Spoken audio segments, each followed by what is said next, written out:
आप देख रहे हैं बेधड़क खबरें। आपका नाम क्या है? आपकी सोसाइटी में क्या आपको तकलीफ है? आप अपने शंकर झा को भी यहाँ पे बुला लिया, क्या आपको तकलीफ है? हमारी सोसाइटी का नाम क्रिस्टल कोऑपरेटिव हाउसिंग सोसाइटी है और मेरा नाम प्रवीण करवा है और मैं सेक्रेटरी हूँ सोसाइटी का भी।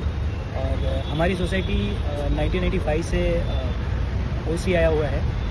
हमारी सोसाइटी का प्रॉब्लम यह है कि हमारी सोसाइटी में बीएमसी एमबीएमसी ने धोखाधड़ी का एक नोटिस भेजा था, जो आज से करीबन 5 साल पहले भेजा था। वो नोटिस के अंदर कंटिन्यूसली ये लोग नोटिस पे नोटिस भेज रहे थे और हमारा बिल्डिंग का कंडीशन पुराना इतना था नहीं कि वो धोखाधड़ी हो, बट इसके लिए कोई पॉलिटिकल पार्टी की मिली भगत के कारण ये सब चीज़ें हो रही थी। तो हमने भी एमबीएमसी के खिलाफ केस किया, थाने में केस किया था कि हमारी बिल्डिंग अभी रिपेयरेबल है। हमने ऑडिट रिपोर्ट निकाला, एक रिपोर्ट उन्होंने निकाला जिसमें वो धोखाधड़ी बता रहे थे, उसके बाद हमने 3 रिपोर्ट निकाला जिसमें हम लोग रिपेयरेबल बता रहे थे। तो ये सब पूरा एक पॉलिटिकल मिली भगत चल रहा था, जिसके कारण हम सबको बहुत त्रास हो रहा था इसके कारण। तो हम लोगों ने फिर कोर्ट का दरवाज़ा खटखटाया और कोर्ट में हमारा नेक्स्ट आर्ग्यूमेंट के स्टेज पे पहुंचे थे और उस दिन जज साहब नहीं आए और उसी बीच नेक्स्ट हियरिंग की डेट के बीच में एमबीएमसी वालों ने आके यहाँ पे सबका लाइट पानी कनेक्शन काट दिया, सबका गेट विंडो सब तोड़ दिया और सबको घर से बाहर निकाल दिया एक ही दिन के अंदर। बारिश का दिन था, उसी दिन सबको निकाल। जो पॉलिटिकल पार्टी का मेंशन करो, पॉलिटिकल पार्टी कौन है और इसका मेन आदमी कौन है जो आपका हैरेसमेंट कर रहा है? अभी हमारे इसमें क्या हुआ, जब हमने सोसाइटी टेंडर कॉल किया था वो टाइम पे यहाँ पे 6 बिल्डर्स ने हमें अप्रोच किया था। उसमें से एक विधि बिल्डकॉन नाम से कंपनी था जो अप्रोच किए थे। सबने अप्रोच किया, सबने अपना कोटेशन दिया, तो हमें जो बेस्ट लगा उसके हिसाब से हमने सेलेक्ट किया। लेकिन वो फिर भी हमें ऐसा चाह रहे कि वो प्रोजेक्ट उनको मिले कंस्ट्रक्शन के लिए, और हम उनका ऑफर भी बाकी से कम है और फिर भी वो हमें प्रेशर करके ऐसा चाह रहे थे कि हम वो उनको दे प्रोजेक्ट। लेकिन हम मेजोरिटी ने दूसरे बिल्डर को सिलेक्ट कर लिया। लेकिन अभी वो हम उनके जो आदमी यहाँ बिल्डिंग में फ्लैट खरीद लिए हैं, जो उनका नॉर्मली टेंडेंसी है कि वो बिल्डिंग में फ्लैट खरीद लेते हैं उनके आदमी के नाम पे और फिर वो सब केसेस करता है। तो वो आदमी बिल्डिंग टूटने के 3 महीने पहले आया, सब केसेस स्टार्ट कर दिए उसने। जब तक उसके नॉर्मल चल रहे थे, न्यूट्रल चल रहे थे, तब तक वो हमारे साथ खड़ा था। आज वो कमेटी मेंबर भी है और जैसे ही यहाँ पे हमने अनाउंस किया कि ये दूसरे बिल्डर को सेलेक्ट कर रहे हैं, तब से उसको प्रॉब्लम होना चालू हो गया, प्रोसेस में प्रॉब्लम दिखने लग गया और केसेस चालू कर दिए। आज मीरा भाईंदर कोर्ट में केस चल रहा है, स्टेटस को लगा है, डेट पे डेट मिल रहा है। हम लोग यहाँ पे बिल्डर को देने के बाद भी बिल्डिंग नहीं बन पा रहा है। आज ये सब सीनियर सिटीजन है जो हमारे साथ में है, इन सबको अपना घर नहीं मिल पा रहा है, ना हम रेंट मिल रहा है और हम लोग EMI भर रहे हैं। वो सोसाइटी में उस व्यक्ति का आप नाम बता सकते हैं क्या? और पॉलिटिकल जो व्यक्ति है जिसका कंस्ट्रक्शन कंपनी है उस व्यक्ति का भी विधि बिल्डकॉन नॉर्मली जो जिनका है कंपनी, उसको लीड करने के लिए मिस्टर हसमुख गहलोत है जो लीड कर रहे हैं उसको। उनका डायरेक्टर में नाम नहीं है, बट वो ऑफिशियली जब भी जिस विधि बिल्डकॉन का मीटिंग होता है उसमें वही पहुंचते हैं और वही सब एलोकेट करते हैं। और यहाँ पे उनका जो आदमी वो विजय पवार नाम से है और एक चिराग मरोलिया है। चिराग मरोलिया का कनेक्शन से दिखाना हो तो उनकी वाइफ, हसमुख गहलोत साहब की वाइफ और चिराग मरोलिया पार्टनर है कंपनी में। मैं क्रिस्टल कोऑपरेटिव सोसाइटी की मेंबर हूँ और मेरा 2009 में ये सोसाइटी में मैंने घर लिया था।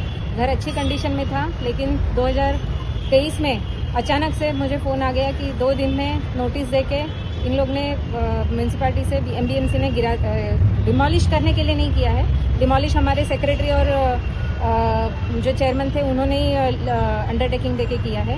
और 2023 जुलाई से हम लोग सब बेघर रह गए हैं और हम लोग का भी पूरा इन्वेस्टमेंट था, लाइफ टाइम का इन्वेस्टमेंट था एक घर में। तो आज की डेट में ऐसा है, हम लोग को कोई पार्टी से कोई ये नहीं है, लेकिन हमारा घर बन जाए और हमको हमारे घर का पोजीशन मिल जावे। हम लोग ने सबने मिलके एक बिल्डर को सिलेक्ट किया है सोसाइटी ने। मेजॉरिटी में जो 42 मेंबर्स है उसमें से 37 मेंबर्स अटेंड कर रहे थे, जिसमें खाली ये 2 मेंबर विजय पवार और मरोलिया उन्होंने अपोज किया है। बाकी 35 मेंबर्स ने एक बिल्डर को सिलेक्ट करके दिया है। तो वो बिल्डर हमारा घर बनाए, बस हमारी उतनी इच्छा है और उसको कोई रुकावटें ना डाले और अभी पॉलिटिकल इसमें से प्रेशर ना करे।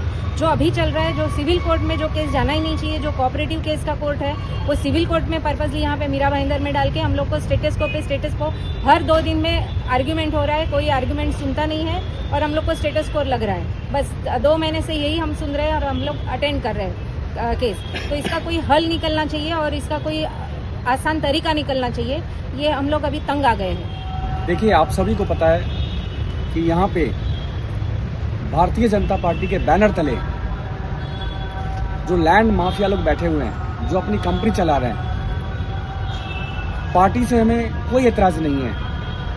हमें मोदी जी के विचारधारा पे चलने वाले लोग हैं, बट यहाँ जो पार्टी के बैनर तले ये जो लैंड माफिया है उसको हमें नकारना है। जिसका आज फिर एक एग्जाम्पल देखने को मिला, ये क्रिस्टल CHS लिमिटेड।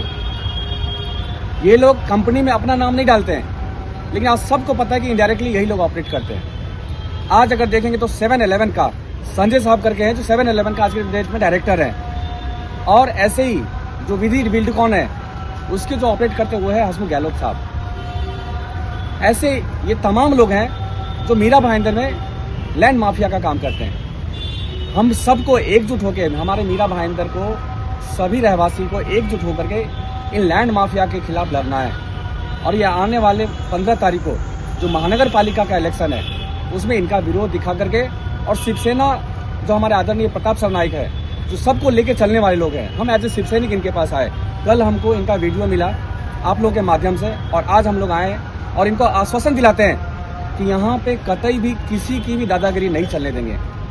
हम सब आपके साथ हैं, हम तमाम शिवसैनिक साथ हैं आपके, आदरणीय प्रताप सरनाइक साथ हैं आपके, और आगे चल के कुछ भी ऐसा गलत नहीं होने देंगे जो ये लोग कर रहे थे।